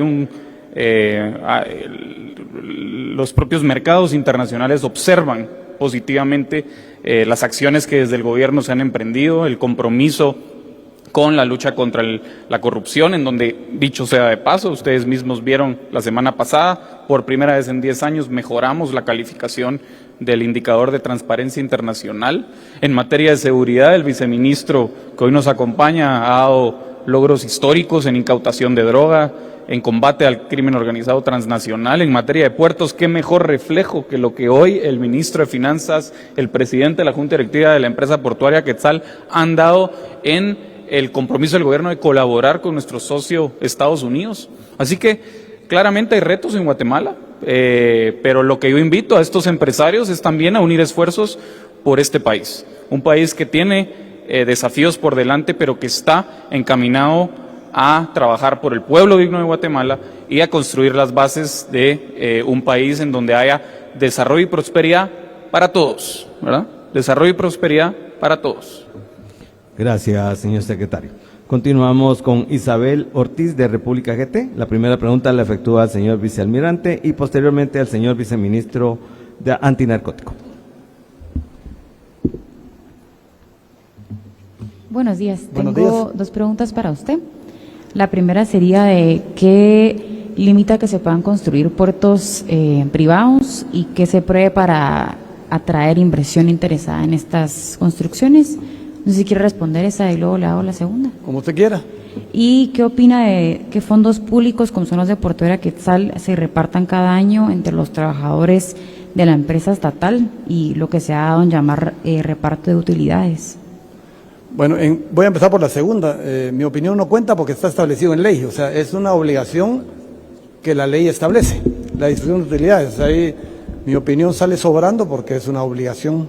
Así desde que se creó la portuaria está establecido esos montos de distribución de utilidades que prácticamente la mitad le queda a la portuaria y la otra mitad se distribuye entre distintos entes. O sea, un porcentaje mínimo son creo que el 5% o 4% para los trabajadores, otro similar para el fondo de pensiones de los trabajadores, un 15% creo que anda por ahí de las alcaldías de los municipios de Escuintla y una parte 20%, si no me estoy, para el gobierno. Entonces, la ley especifica eso. Entonces, como digo, mi opinión sale sobrando porque está así establecido. Entonces, nosotros cumplimos esa parte jurídica. En cuanto a la primera parte de puertos privados, quiero hacer una aclaración, esa es de fondo, conceptual. En el mundo, puertos privados solo existen en Inglaterra y en Nueva Zelanda, creo que es el otro lugar. Un puerto privado es aquel que es dueño incluso del agua. Eso no puede ser en Guatemala porque la Constitución lo prohíbe. O sea, aquí estamos en un modelo diferente. El modelo extremo del otro lado del puerto privado es un un modelo que le es en el puerto herramienta, el tool port, que es algo más o menos el modelo de Santo Tomás, donde el Estado es dueño de todo y presta todos los servicios. Y entre estos dos extremos hay el modelo de landlord port, o sea, el puerto propietario de la tierra, pero que da a otros la participación de prestar servicios. En el que más privado está en esta prestación de servicios es Puerto Barrios, y nosotros a continuación. La ley faculta que privados presten servicios. Ahí es donde hemos invitado nosotros a que participen, pero en la parte de la construcción intentamos hacerlo con ellos. Tardaron más o menos 5 meses en contestarme. Fue recientemente que respondieron algunos con respecto a la construcción esta que estamos ahora hablando con el Cuerpo de Ingenieros de Estados Unidos, pero sí aceptaban, pero si se les daba una concesión. Y nosotros no podemos concesionar un servicio que da utilidades, la ley no lo permite, está como en el 4º párrafo de la Ley de Compras y Contrataciones del Estado, donde habla de la concesión que debe pasar por el Congreso, dice que no se pueden concesionar servicios públicos que den utilidades. Y nosotros tuvimos el año pasado bastante, subida más de 180 millones de utilidades, que fueron las que hablaba usted que se distribuyeron. Entonces, ellos invitaban también a que exploráramos otros extremos. Nosotros ya les habíamos dado cuáles eran las opciones. Nunca se acercaron con nosotros a hablar, sino que se juntaron ellos, hicieron sus consultas y propusieron esa respuesta. Nosotros ya les contestamos. Vamos a ver si se acercan, porque hay muchas posibilidades de inversión en Puerto Quetzal. Lo que sí es cierto es que bien se califica todo que tiene que ver con el mar. Se habla de la aventura marítima, porque siempre tiene riesgo, no es nada certero. Entonces, los negocios que se realizan en Puerto Quetzal, si bien son de alto calibre económico, parecen muy jugosos, siempre van a tener asociados el riesgo marítimo de la aventura comercial que se realiza ahí. Muchas gracias. A usted, señor vicealmirante. Continuamos con la periodista para el señor viceministro. Buenos días. Para usted sería una pregunta. ¿En qué áreas fronterizas se ha instalado la fuerza conjunta y se han tomado o tomarán control de los llamados puntos ciegos usados para tránsito legal de personas, drogas y contrabando? Muchas gracias por la pregunta, Isabel. Este es un trabajo conjunto que se realiza con el Ministerio de la Defensa Nacional, quienes tienen una presencia permanente en los diferentes puestos a nivel de toda la línea fronteriza. En lo que respecta al Ministerio de Gobernación, hemos fortalecido una serie de operativos por parte de la Policía Nacional Civil en áreas fronterizas con México, y también estamos trabajando para implementarlas en lo que es frontera con El Salvador y Honduras. Esto con el objetivo de tener mayor presencia de la Policía Nacional Civil y coadyuvar todas las estrategias de seguridad en esta área para garantizar la seguridad para nuestra población, pero también para contener todos estos ilícitos que puedan estarse dando a través de las fronteras. En esta administración, el tema de seguridad fronteriza y la lucha contra las amenazas transnacionales ha sido una prioridad y seguimos trabajando en ellas. Gracias. A usted, señor viceministro. Continuamos con Erika Manuel de Radio Punto. Las preguntas son para el señor ministro de la Defensa. Muchas gracias. Yo solo quisiera ampliar a la compañera de República. En el marco del Cinturón de Fuego, el señor presidente desde sus inicios, desde el 14 de enero del año pasado, tuvo la intención y la orden directa de fortalecer el tema de la defensa y la seguridad fronteriza.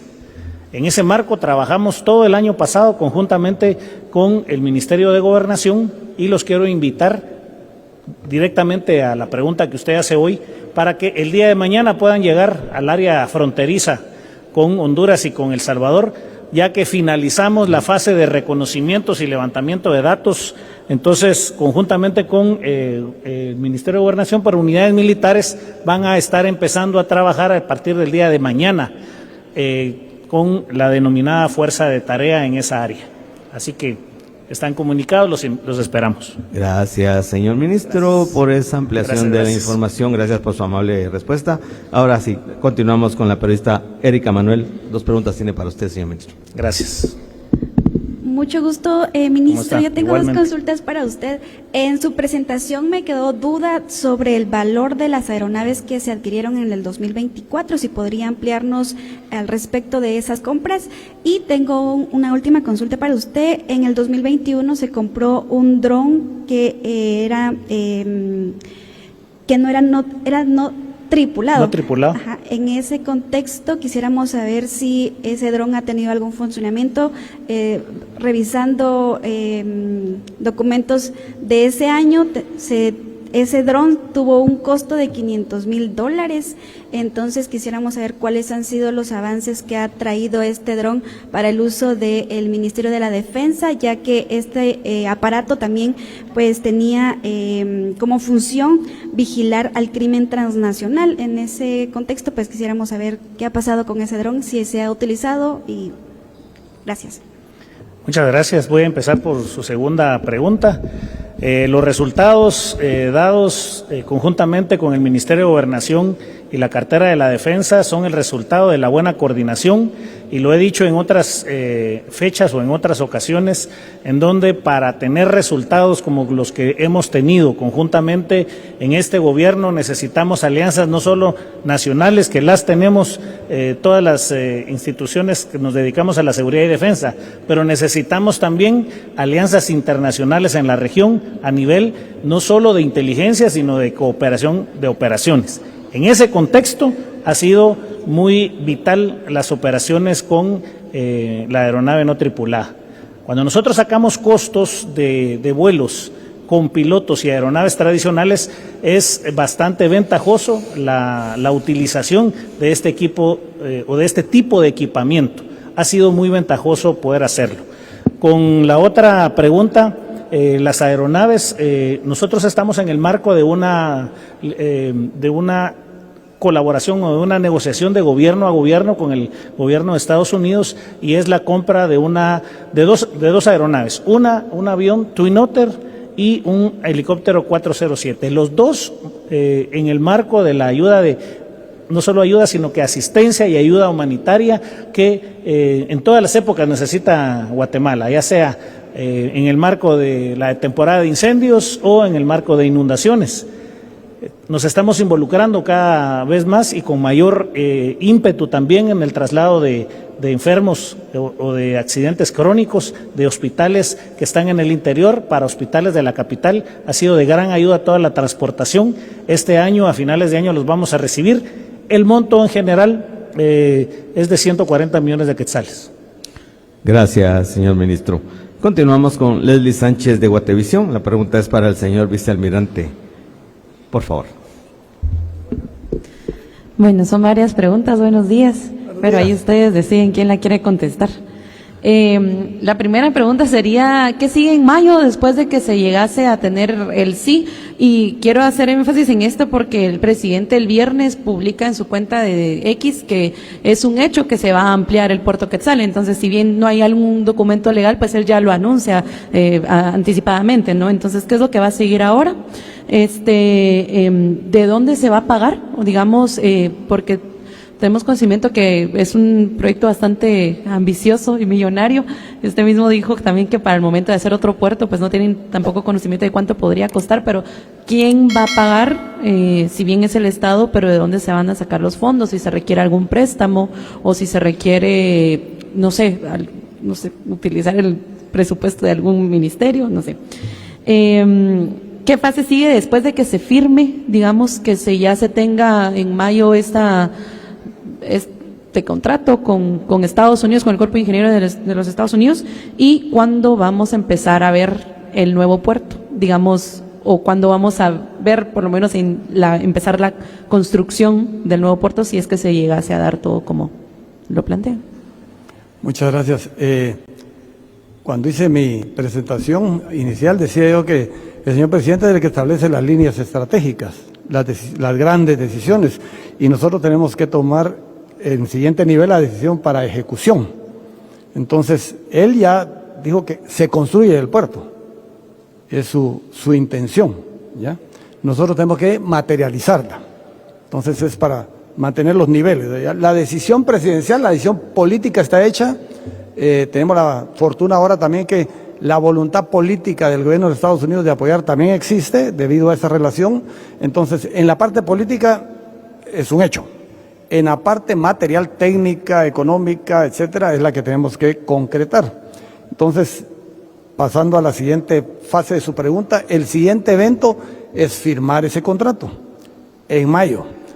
Hice énfasis de que no estaba nada escrito porque en mayo se va a escribir, en mayo se va a firmar. La intención del presidente es que sí se firme, pero nosotros todavía estamos en toda la libertad de retirarnos si queremos. Este tipo de relación con el gobierno de Estados Unidos en este marco tiene esa facilidad de que uno se puede, la contraparte, en este caso nosotros nos podemos retirar en cualquier momento. O sea, no es un compromiso esclavizante ¿ok? Entonces la siguiente fase es la firma en mayo.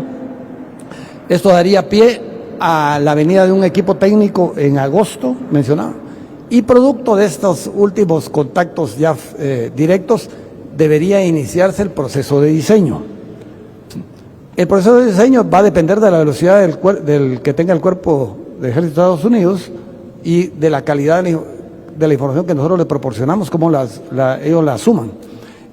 Montos, me comentaban de que hoy en un medio salieron unas cantidades, no son ciertas. No son ciertas porque esos montos los dimos nosotros, en base a los estudios que teníamos, de cuánto podría ser. Esos montos van a ser ciertos cuando se establezca el diseño de la obra.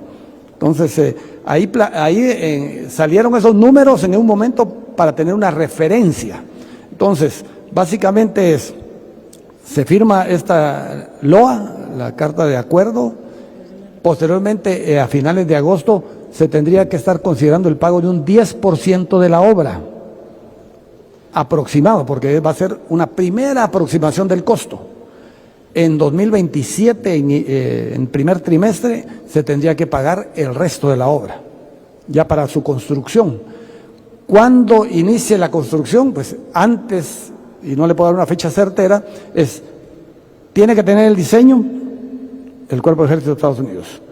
En base al diseño y habiendo seleccionado conjuntamente cuál es el tipo de diseño que va a imperar en ese puerto, ellos convocan a sus constructoras, les decía yo, ese como regae que tienen ellos, lo ponen a oferta de ellos y tiene su tiempo también, igual que nosotros, para que esto se manifiesten su interés y seleccionar ellos qué constructora lo hará, para entonces asignarles el trabajo y que empiece la construcción.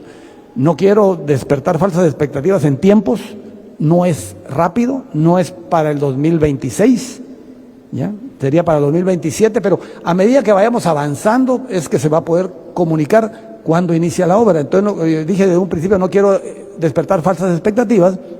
Aquí somos muy ávidos de eso, de poner fechas, y a veces atentan contra nosotros mismos porque no depende de nosotros. Si el señor presidente quisiera que estuviera la próxima semana ya hecho el otro puerto, y la gente, los privados también quisieran que ya estuvieran, pero no es así. Estas obras de mar llevan años, igual que años llevó construirse Puerto Quetzal. No sé si estamos por ahí con toda la cantidad hay de una breve repregunta para su persona, sí, señor por favor. vicealmirante. Si ustedes ponen los montos entonces estimados, quiere decir que tienen que tener una fuente de financiamiento, porque no podemos presentar, bueno, vamos a pagar esto si no sabemos de dónde vamos a sacar el dinero. Si bien usted dice que son falsas, entonces esos montos, por lo menos lo que ustedes presentaron, ¿de dónde se piensa pagar? Sí, muchos de esos montos están establecidos en el plan maestro, 2023, 2045, algo así. Siempre se han puesto esos montos de distinta categoría. Estos últimos que le menciono salen de un estudio en el 2020, creo que fue, el diseño de un grupo español con otra empresa guatemalteca que hicieron ese diseño de una parte de lo que se quiere construir, y de ahí salió el estimado del monto, que ahí se planteaba en el 2020. ¿Ya? Ahora, el pago, lo que nosotros concebimos, nosotros tenemos la empresa portuaria de Quetzal para un inicio, pero podemos hacer lo mismo que se hizo cuando se construyó Puerto Quetzal. Puerto Quetzal hicieron un préstamo, creo que con Paribas, no me recuerdo exactamente el banco, Y entonces el Estado adquirió ese compromiso y de los mismos beneficios, de los mismos réditos que daba Puerto Quetzal, se fue pagando el préstamo. Entonces la idea es conseguir un préstamo de bajo interés que se iría pagando con lo mismo que produzcan esos muelles. ¿Ya? La ventaja en el puerto es que técnicamente somos un monopolio. No hay otro puerto de Guatemala en el Pacífico. Entonces todos los barcos que quieran entrar, toda la carga que quiera entrar por el Pacífico tiene que entrar por nuestro puerto. Entonces el negocio está asegurado, el ingreso está asegurado. Ya solo faltaría cómo hacemos esa distribución para ir cubriendo estos montos. No sé si le amplié la duda, pero no tengo montos exactos, pero sí los mecanismos que ampliaríamos para esto. Gracias, vicealmirante. Continuamos con la periodista Lely Sánchez. La pregunta es para el señor director de Rutas para el Desarrollo. Gracias, buenos días. Tengo varias preguntas, bueno, son tres nada más.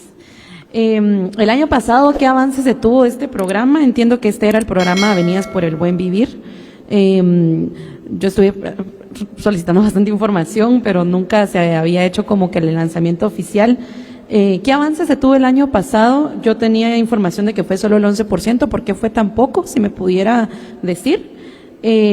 Las carreteras que se están planteando ahorita para este nuevo programa, que es como el que usted acaba de presentar, serán, si me puede aclarar, si van a ser secundarias, terciarias, van a ser de concreto, son autopistas, para que solo no me quedó esa duda.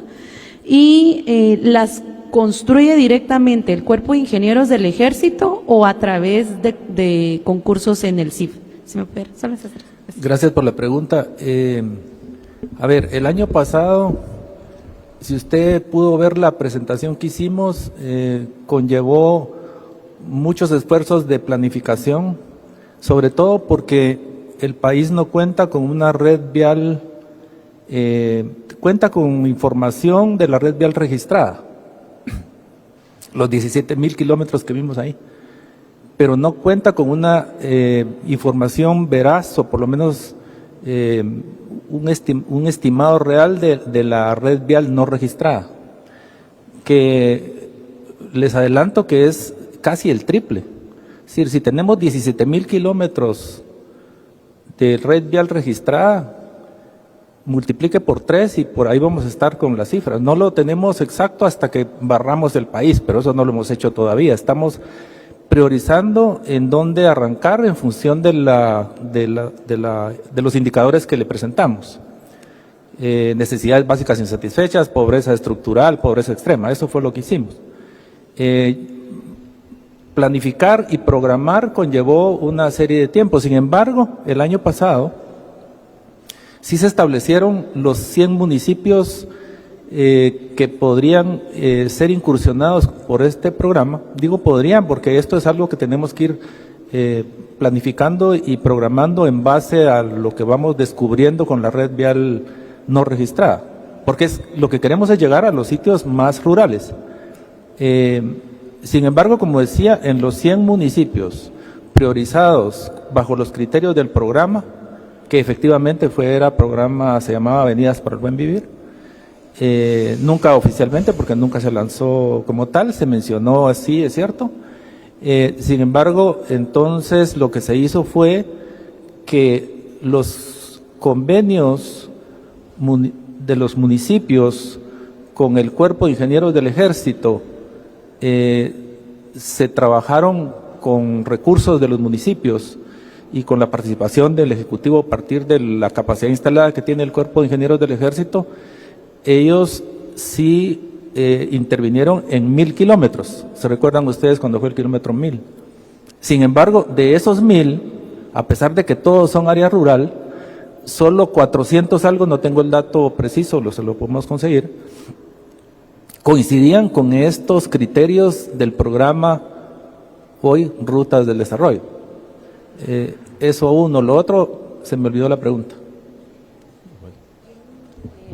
Específicamente, si van a ser carreteras secundarias, Sí. terciarias, y solo quién las va, usted plantea 4,000 y pico de kilómetros, ¿quién las va a ejecutar? ¿El CIF o el Cuerpo de Ingenieros del Ejército?